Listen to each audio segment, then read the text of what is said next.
નમસ્કાર મિત્રો, આજે આપણે આ વિડીયોમાં ધોરણ 4 પર્યાવરણ આસપાસ પાઠ 6 રિયાની મુસાફરીના ગાલા સ્વાધ્યાય પોથીનું સંપૂર્ણ સોલ્યુશન જોઈએ.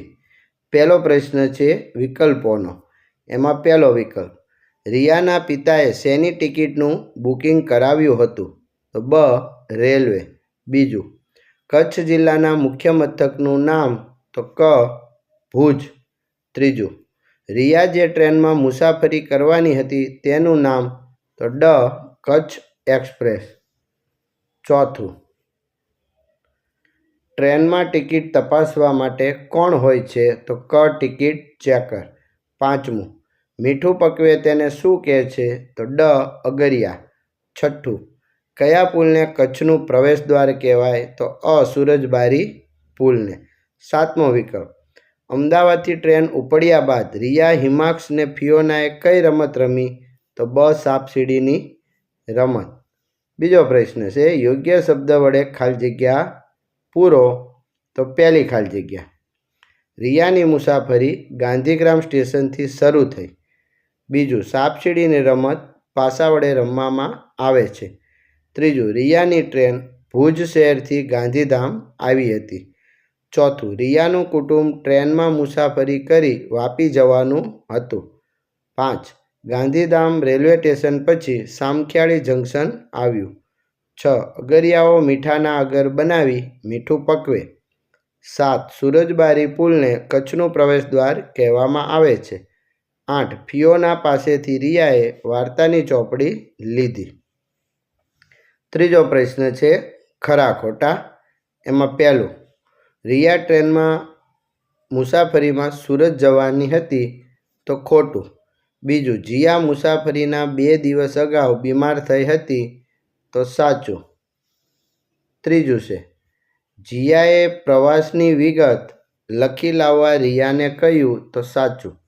ચોથું, રિયાની મુસાફરી સમયે અમાસની રાત હતી. તો ખોટું. 5. રિયાની મુસાફરીની ટ્રેનનું નામ સૌરાષ્ટ્ર એક્સપ્રેસ હતું. તો ખોટું. 6. ટ્રેન ગાંધીધામ સ્ટેશન પર આવી ત્યારે લોકો શાંતિથી ટ્રેનમાં ચડવા લાગ્યા. ખોટું. 7. સામખિયાળી સ્ટેશનથી 2 રેલવે માર્ગ છૂટા પડે. સાચું. ચોથો પ્રશ્ન, બંધ બેસતા જોડકા જોડો. પહેલું, રિયા, તો એમાં આવશે ક. જીયાની સખી. બીજું છે ભુજ, તો એમાં આવશે ડ. કચ્છ જિલ્લાનું મુખ્ય મથક. ત્રીજું, મીઠું પકવનાર, તો એમાં આવશે અ. અગરિયા. ચોથામાં સુરજબારી પુલ, તો બ. કચ્છનું પ્રવેશ દ્વાર. પ્રશ્ન 5, 1-2 વાક્યમાં જવાબ લખો. એમાં પહેલું, તમે કયા કયા વાહનમાં મુસાફરી કરી છે? તો જવાબ, મેં સાયકલ, સ્કૂટર, રિક્ષા, બસ, મોટર, છકડો, રેલગાડી, હોડી, બળદગાડું, ઊંટગાડી અને ઘોડાગાડીમાં મુસાફરી કરી છે. બીજો પ્રશ્ન, તમે ક્યારેય ટ્રેનની મુસાફરી કરી છે? જો હા, તો ક્યાંથી ક્યાં સુધી? તો હા, મેં ટ્રેનની મુસાફરી કરી છે, અમદાવાદથી સુરત સુધી.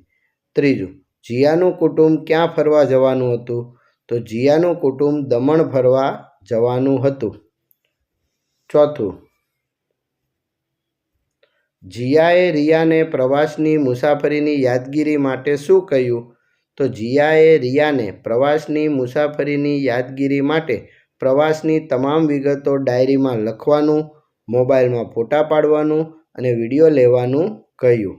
પાંચમું, રિયાનું કુટુંબ રેલવે સ્ટેશન પર કેવી રીતે ગયું?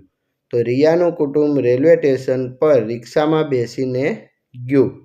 છઠ્ઠું, ટ્રેનમાં કાળો કોટ, સફેદ પેન્ટ, માથે ખાસ પ્રકારની ટોપી પહેરેલ વ્યક્તિ કોણ હોય છે? તે શું કામ કરે? તો આ વ્યક્તિ ટિકિટ ચેકર હોય છે. તે બધા જ મુસાફરોની ટિકિટ ચકાસે છે અને ટિકિટ ન હોય તેને દંડ કરે છે. સાતમો પ્રશ્ન, કયા રેલવે સ્ટેશનને જંકશન કહેવામાં આવે? તો જે રેલવે સ્ટેશનથી આગળ જવા 2 કે તેથી વધુ રેલવે માર્ગ છૂટા પડતા હોય તેવા રેલવે સ્ટેશનને જંકશન કહે છે. આઠમું, સુરજબારી પુલને બીજા કયા નામે ઓળખવામાં આવે? તો સુરજબારી પુલને કચ્છના પ્રવેશદ્વાર તરીકે ઓળખવામાં આવે છે. 9મું, રિયાએ ગાંધીધામથી અમદાવાદ વચ્ચે કયા રેલવે સ્ટેશન જોયા? તો ગાંધીધામથી અમદાવાદ વચ્ચે સામખિયાળી જંકશન જોયું.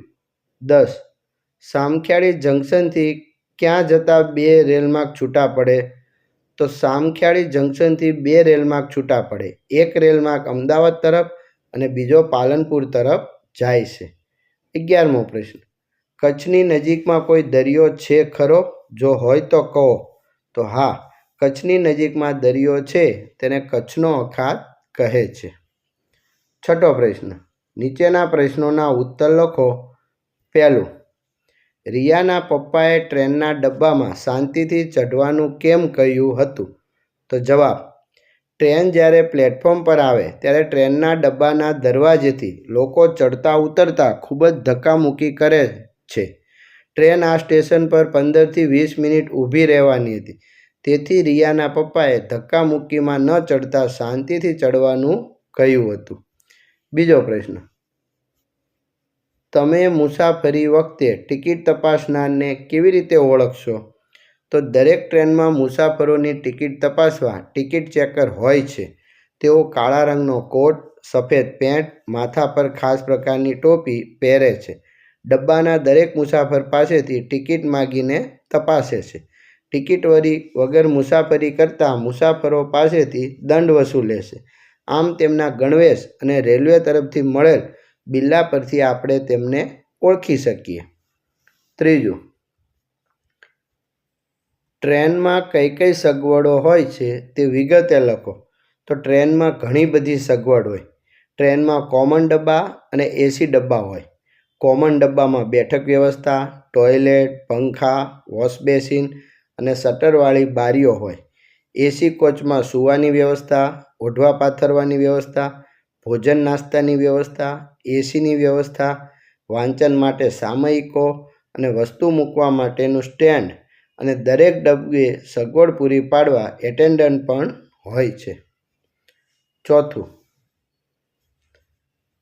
રિયાએ ચાલુ ટ્રેને અમદાવાદમાં શું શું જોયું તે લખો. તો રિયાએ ચાલુ ટ્રેને રોશનીથી ઝળહળતું અમદાવાદ શહેર, બહુમાળી મકાનો, ઇમારતો, વાહનોની અવરજવર, ફાટક, સડક માર્ગના પુલ જોયા. ચાલુ ટ્રેનમાં વસ્તુઓ વેચતા ફેરિયાઓ અને માલ સામાન ઉંચકનારા ફેરિયાઓ જોયા. 5મો પ્રશ્ન, અમદાવાદના પ્લેટફોર્મ પર રિયાએ શું જોયું? તો અમદાવાદના પ્લેટફોર્મ પર રિયાએ વિવિધ વસ્તુના સ્ટોલ, વસ્તુ વેચનાર ફેરિયાઓ, મુસાફરો, લાલ રંગના કપડાવાળા માણસો, રેલવે સ્ટાફ અને ઘણી બધી ટ્રેનો આવતી જતી જોઈ. 6થો પ્રશ્ન, ટ્રેનમાં મુસાફરી દરમિયાન પડતી અગવડ? તો જવાબ, ટ્રેનમાં મુસાફરી દરમિયાન ચડતી વખતે અને ઉતરતી વખતે ધક્કામુક્કીનો અનુભવ થાય. ટ્રેનમાં કેટલીક વાર જગ્યા ન મળતા ઊભા રહેવું પડે. મુસાફરોની અવરજવરને લીધે રાત્રે મુસાફરી કરવાની હોય તો ઊંઘ આવતી નથી. 7મો પ્રશ્ન, સુરજબારી પુલ બનવાથી શું ફાયદો થયો? તો સુરજબારી પુલ ન હતો ત્યારે કચ્છથી અમદાવાદ તરફ જતી બધી ટ્રેન વાયા પાલનપુર થઈને અમદાવાદ જતી અને પુલ બનવાથી સીધું જ અમદાવાદ આવી શકાય છે. તેથી પૈસા અને સમય બંનેની બચત થાય છે. 8મો પ્રશ્ન, રિયાને ફિયોનાની દોસ્તી કેવી રીતે થઈ? તો રિયા જે ડબ્બામાં મુસાફરી કરતી હતી તે જ ડબ્બામાં ફિયોના તેના કુટુંબ સાથે મુસાફરી કરતી હતી. રિયાને ડબ્બામાં ઊંઘ આવતી ન હતી. ફિયોનાને પણ ઊંઘ આવતી ન હતી. આમ બંનેએ પરિચય કેળવી થોડી વાતો કરી અને દોસ્ત બન્યા. 9મો પ્રશ્ન, કચ્છના નાના રણને કચ્છનું સફેદ રણ શા માટે કહે છે? તો જવાબ, કચ્છના નાના રણમાં જામેલા મીઠાના થરને લીધે રાત્રે ચંદ્રમાના પ્રકાશમાં ને દિવસે સૂર્યના પ્રકાશમાં દૂર સુધી સફેદ ચાદર પાથરી હોય તેવું દેખાય. તેથી તેને સફેદ રણ કહે છે. 7મો પ્રશ્ન, તમે મુસાફરી કરતી વખતે સ્ટેશન પરના ફેરિયાઓ પાસેથી ખરીદી કરી છે? જો હા તો તેની યાદી બનાવો. અહીં મેં યાદી બનાવી છે કે સિંગ, વટાણા, બિસ્કિટ, વેફર, ચા, કોફી, પાણીની બોટલ, આઈસ્ક્રીમ, સમાચારપત્ર, સમોસા, સફરજન, ચીકુ વગેરે. આગળ પ્રવૃત્તિ છે કે દિવાસળીના બોક્સનો ઉપયોગ કરી રમકડાની ટ્રેન બનાવવાની છે. બીજી પણ વાહનોના ચિત્રો લગાડી અહીં ચોંટાડવાના છે. આભાર મિત્રો.